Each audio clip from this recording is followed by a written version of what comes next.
Fonterra's next chief executive has to be a strong communicator.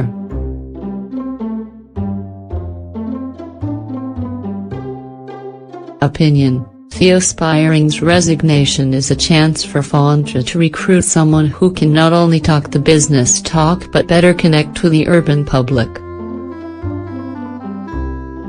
Much has been made of Spiering's and the board's ongoing issues around Fonterra's troubles with paying Made and his eye-watering salary when news broke that he was stepping down sometime this year. Personally, I didn't have too much of a problem with Spiering's pay.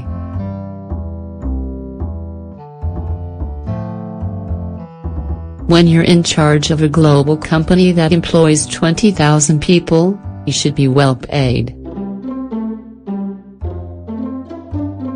Federated Farmers deputy and Fonterra shareholder Andre Hoggard said Spiering's did not connect much with farmers.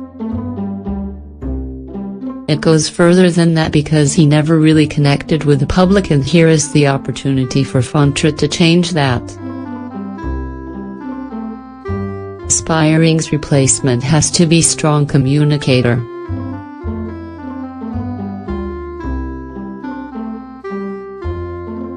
If the cooperative finds someone who can tick that box, it would go a long way to improving the dairy industry's image with the public. There have been a few names bandied around over the past month as potential replacements, including former Finance Minister Bill English.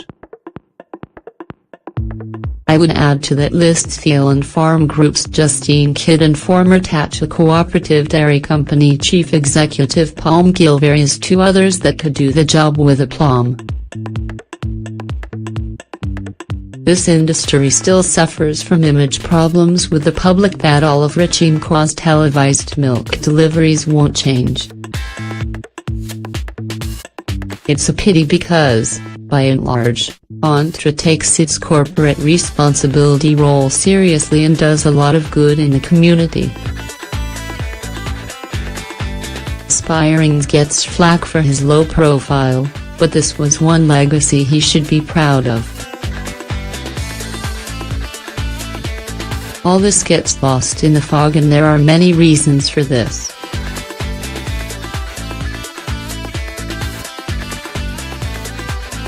Criticism about the industry's environmental footprint and the co-op's well-documented struggles in the China market are two that obviously spring to mind.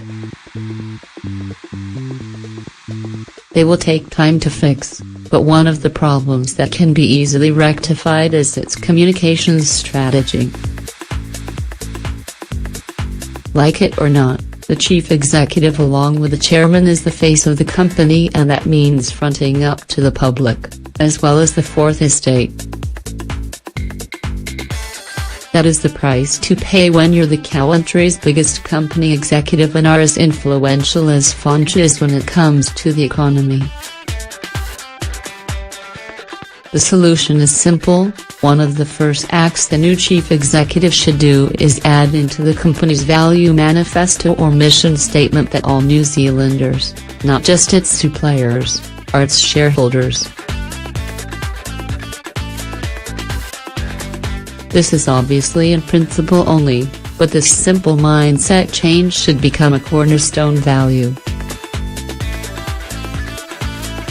The easiest way to achieve this is overhauling its communications strategy and dial back the at times excessive media micromanaging.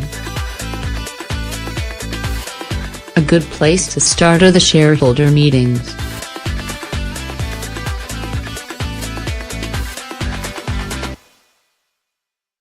Here's a radical idea: make them open to the public and the media.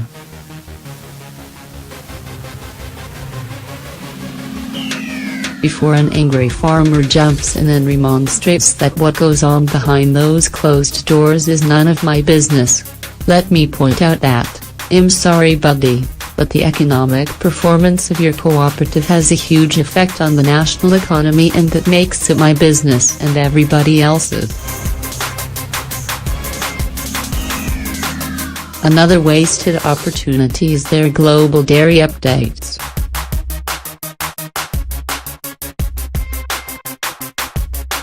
They are released quarterly and provide a snapshot about how the dairying season is tracking along, as well as a brief market update. Why not get Chairman John Wilson, or the new chief executive, or one of their senior executives to make themselves available during that day? They could do a 5-minute presentation and then open the floor to the media.